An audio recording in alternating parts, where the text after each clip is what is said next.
Општина Аеродром изрече парична казна од 10.000 евра на правно лице за палење отпад на булевар Видое Смилевски, Бато, број 13.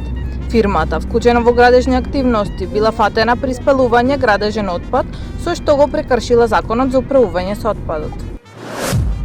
Председателот на ЗЕЛ Сорце Ѓорѓиевски заедно со градоначалникот на ЧАИР Висар Ганију и министерот за спорт Борко Ристовски ја посетија салата Партизан во ЧАИР, која е во катастрофална состојба. Најавија темелна реконструкција на објектот. Ѓорѓиевски изрази благодарност кон Ристовски за неговиот ангажман во рамномерното инвестирање во спортската инфраструктура, што ќе овозможи подобри услови за спортување и развој на младите таленти. Советот на општина Ѓорче Петров со мнозинство гласови ја изгласа постапката за измена на ДУП, обезбедувајќи локација за нова катна гаража.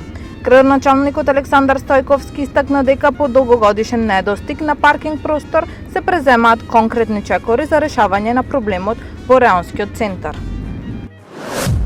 Градоначалникот на Газибаба Бобан Стефковски изврши увид во асфалтирањето на улица 3 во Стајковци, каде жителите 60 години немале соодветна инфраструктура.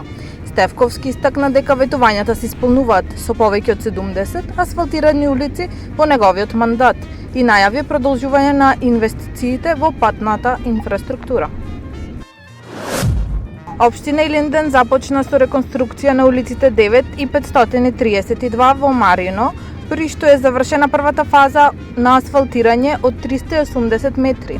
Проектот вклучува целосна реконструкција на улицата во должина од 820 метри, тротоар и систем за атмосферски води.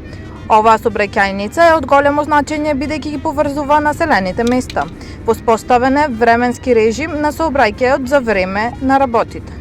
Таму е Скопје, град мој љубав ближе, што ми расу сни.